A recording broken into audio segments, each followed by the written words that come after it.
Patrick and Thaís checked into the last resort claiming they wanted to save their marriage. But while viewers were watching them argue about sex, money, time apart, and trips to Brazil, Patrick had already made a decision that went far beyond anything happening inside that castle. He filed for divorce. And he did not simply ask to end the marriage. Patrick requested sole legal custody and primary physical custody of their 3-year-old daughter, Alice. Thaís pushed back. She hired her own legal team and sought joint custody. That changes the way we look at every scene between them because their season is no longer just about a couple failing therapy. It is about a power struggle that may have followed them from the bedroom, to their bank accounts, to their family arguments, and finally into court. Patrick appears to define stability through money, structure, access, and knowing exactly what is happening. Thaís appears to define safety through independence, privacy, and maintaining a strong connection to Brazil. Neither one of those needs is automatically unreasonable. The problem is what happens when Patrick feels insecure. He seems to reach for more information, more reassurance, and more control. When Thaís feels controlled, she seems to pull away, resist, or disclose even less. So is Patrick's custody request based on a genuine fear that Thaís could create instability? Was he worried that she might eventually return to Brazil with their daughter? Or did the same need for control that affected their sex life, finances, and communication simply move into the divorce? And on the other side, was Thaís protecting her independence, or did her habit of withholding information give Patrick legitimate reasons to stop trusting her? Their marriage may be ending, but their real power struggle may only be beginning. What makes this story so complicated is that Patrick and Thaís were not destroyed by one argument. There was no single dramatic dinner, one shocking confession, or one perfectly edited moment that explains everything. Their marriage appears to have broken down gradually. The failed business brought financial stress. Their move to Las Vegas changed their environment and support system. Patrick felt pressure to rebuild their stability. Thaís wanted more freedom, more connection to Brazil, and more control over her own identity. Their intimacy problems became public. Their disagreements about travel became arguments about trust. John kept finding his way into conflicts that should have remained between husband and wife. Then the divorce filing arrived and made all of those old issues look much more serious. The custody request is the detail that changes the entire conversation. Requesting sole legal custody is not the same as asking for a clear parenting schedule. Legal custody involves authority over major decisions affecting a child's life. Patrick was not only saying that he wanted more time with Alice. He was seeking a position that could give him greater control over important parenting decisions. That does not automatically mean he was trying to punish Thaís.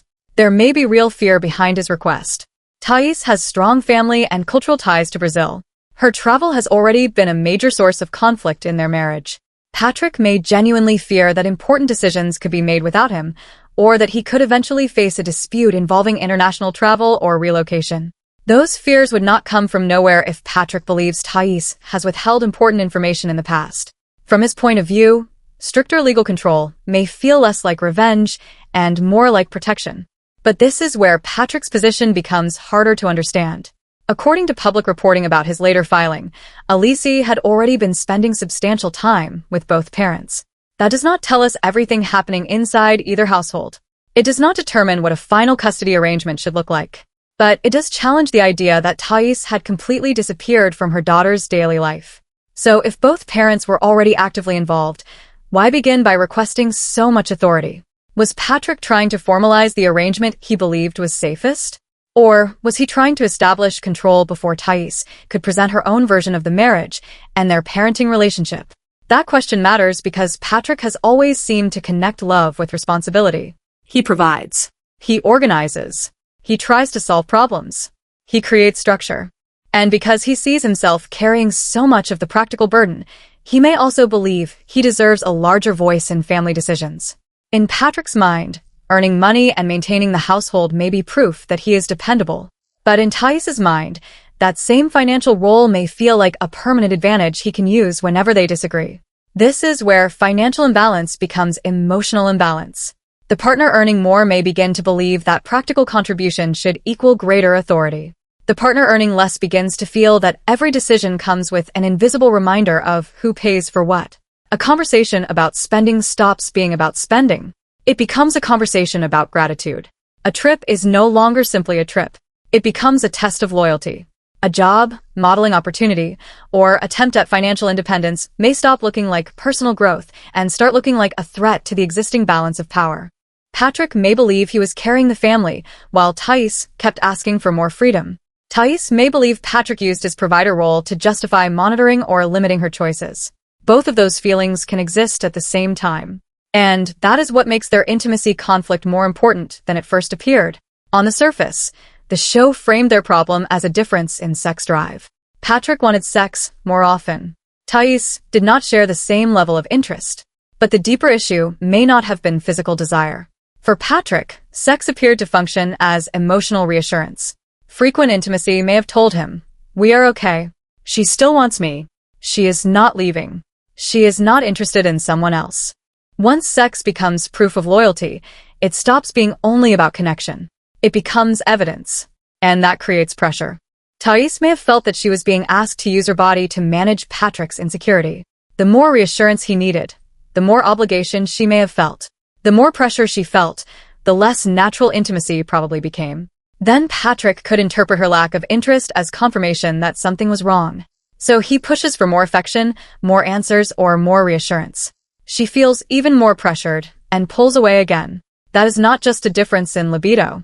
It is a cycle in which one person demands closeness because he feels rejected, while the other person avoids closeness because she feels emotionally cornered. This is where some viewers believe Patrick's behavior moved from insecurity into control. A section of the audience feels that Patrick does not simply want love. They believe he wants certainty, and he tries to create certainty by reducing the number of things he cannot control. They point to his reactions when Thaís goes out, travels, works, models, or spends time away from him. To those viewers, Patrick seems most comfortable when he knows where Thaís is, who she is with, what she is doing, and whether her attention is still centered on him. But another section of the audience sees Patrick's suspicion as a reaction rather than the original problem. Those viewers believe Thaís has repeatedly demanded trust while avoiding complete transparency. The Brazil trip is one of the strongest examples. If Patrick learned important details later, then from his perspective, that would reinforce the idea that Thaís only tells him what she wants him to know. And once someone believes they are receiving partial information, even innocent behavior can start looking suspicious. That leads to the most destructive pattern in their relationship. Patrick senses emotional distance, so he starts asking questions. Thaís hears those questions as accusations. She becomes defensive. Patrick reads her defensiveness as proof that she is hiding something. He pushes harder. She pulls away further. Patrick feels abandoned. Thaís feels trapped. At that point, they are no longer discussing the original problem. They are reacting to each other's reactions. And that is why their arguments never seem to end. Even when one conflict disappears, the emotional system underneath it remains active. Then John enters the picture, because apparently one struggling marriage was not crowded enough. John has never been only Patrick's brother in this relationship. He often functions as Patrick's emotional backup. When Patrick questions whether he is overreacting, John tends to confirm his concerns. That makes Patrick feel supported. But for Thaís, it can feel like she is not arguing with one husband. She is defending herself against an entire family alliance. Some fans believe John understood Thaís before Patrick did. They think he recognized her inconsistencies, saw the tension around money and Brazil, and warned Patrick that the marriage was unstable. Those viewers now treat John as the person who saw the ending coming. Other fans believe John helped create the ending. They see him as a permanent third person in Patrick and Thaís' marriage. Someone who reinforced Patrick's suspicions, made Thaís feel judged, and turned private disagreements into family disputes. The truth may be somewhere in the middle. John may have noticed real problems. He may also have made those problems harder to solve by constantly validating Patrick's side. But Thaís has her own outside source of emotional safety. For her, Brazil represents family, culture, familiarity, and an identity that does not depend on Patrick. When she feels trapped in the marriage, Brazil may feel like freedom. Patrick may see that connection as proof that she always has one foot outside the relationship. So both partners may feel that the other person's strongest loyalty exists somewhere else. Patrick has John and his family system. Thaís has Brazil and her family system. The marriage is caught in the middle, competing with both. Patrick's mistake may have been treating Thaís' connection to Brazil as a threat that needed to be controlled. Thaís' mistake may have been treating Patrick's concerns as automatically invalid because she experienced them as control. They never appeared to build a clear agreement about what Brazil would mean after marriage and parenthood. How often would Thaís travel? How much notice would Patrick receive? How would they make decisions involving Elise? What information needed to be shared before a trip? What would happen if the marriage ended? Those questions are not as entertaining as a group argument at a castle, but they are the questions that determine whether an international marriage can survive real life. Then we have the arrest, and this is where the conversation has to become more careful. Thaís was arrested after Patrick accused her of striking him during an alleged domestic incident. Prosecutors later declined to pursue the charge, and it was dropped. That means the arrest happened. Patrick made an allegation. Thaís was not convicted. The allegation should not be presented as a proven fact simply because police became involved. The danger is that viewers will use that one incident to rewrite the entire relationship. People who already disliked Thaís will treat the arrest as confirmation of every negative opinion they have ever had about her. People who already disliked Patrick will focus only on Thaís, describing him as controlling. Reality television trains audiences to choose a team, identify one villain, and then interpret every new detail as proof that their original opinion was correct. But real relationships are usually messier than that. The more responsible conclusion is that Patrick and Thaís had reached a deeply adversarial point, and both sides were presenting very different ideas of what danger, control, and instability looked like. That same division is visible across social media. Some fans feel Patrick finally reached his limit. They believe he carried the financial burden, tried to create stability, tolerated incomplete information, and eventually decided he needed to protect himself and his daughter. In that version of the story, John's warnings were justified. Thaís's trips become evidence of emotional distance. Patrick's custody request becomes the final move of a father who no longer trusted his wife. Another section of the audience believes Patrick is weaponizing money and custody. They point to his need for constant reassurance, his discomfort with Thaís's independence, and the aggressive nature of seeking sole legal custody. Those viewers believe Patrick could no longer control the relationship, so he tried to control the structure that came after it. To them, the custody request is not a separate issue. It is the legal version of the same emotional pattern viewers already saw. Then there is the third group, and honestly, this may be the strongest reading.